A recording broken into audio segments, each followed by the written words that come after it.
that they're changing my voice. I'm going to switch the mic in a second. I had to redo the first part because of clicking noises. So how do we know that I'm right? Well, Baal, aka Bel, is a deity of storms and sailors and merchants. Look at the screen.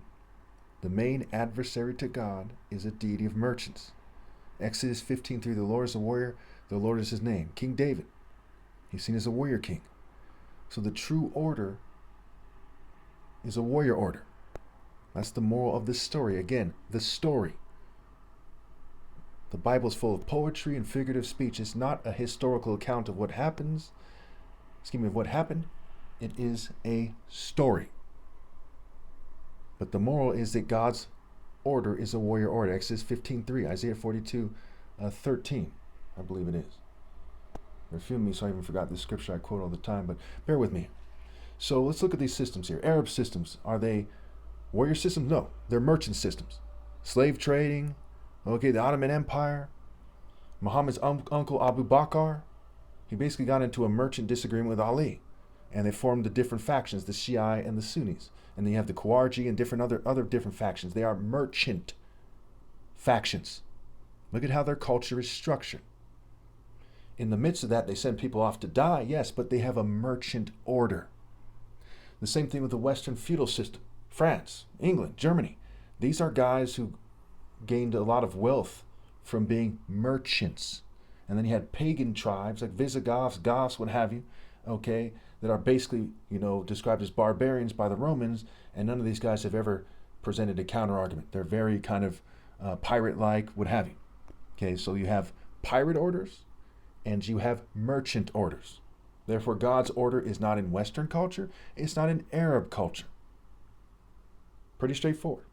And when we look at the thing, we see, hey, black people fight the best. The Lord is a warrior. The Lord is his name. Amos 9:7, are you not the same as the Cushites unto me, O children of Israel? As they looked at the entire world, they said, hey, what do we have to be like to try to convince people and to tell a story that, massages our egos to pretend this, that, and the other thing? Okay, and they said, well, you've got to pretend that you're black. Why? Because God's divine orders of Black African, Royal African Falcon Martial Art Order. Black African in terms of patriarchal line. Pretty straightforward. I would love to hear the counter argument of, say, the modern Jew. I'm not trying to insult him. I'm trying to do what is fair and just and right, which starts with doing justice to the most righteous person that ever lived, which is me. And by default, I do justice to God. Doing justice to me is doing justice to God because I'm in complete submission to God, and I'm the only one on the planet who can honestly say that and to be telling the truth when he does.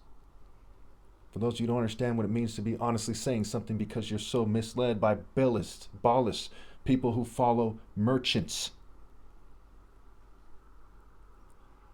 Pretty straightforward, right?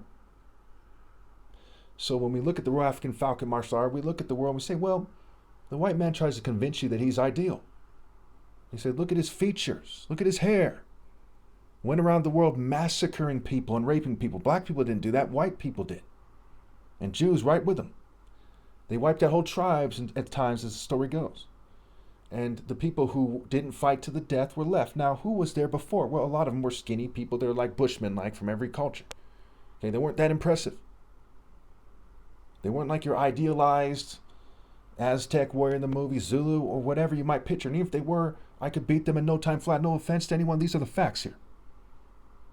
Most people are smart enough to know when someone strikes at world record speed and is more, his defense is just as impressive as his offense, and his kicks are almost as impressive as his strikes, his punches. Striking and tri-king, right? It's play on words. Striking is play on words for tries king. That you're going to have to be like 6 feet just to have a chance. 6 feet and up, right? Extremely coordinated, extremely fast. The vast majority of people 2,000 years before, for example, did not fit the description. That was God's judgment. They were malnutritioned. And after generations of righteousness, God produced the top martial arts ever possible, and that's me. So when you look at the two arguments, God set me apart. And God labeled them. God marked them. Like a marketplace, like a market, marked them as merchants. And a root term for the word merchant is mark. Like the root term for the word Mercury, who's a deity of people who trade things, of traders. And the word trader is like the word traitor. Need I go on? Like the word artisan, like a craftsman. Okay, it has the word art in it, and art deals in illusion, which starts with the word ill in their own language. The pagans testifying against themselves as they're said to do in their own pagan mythology. Think about it.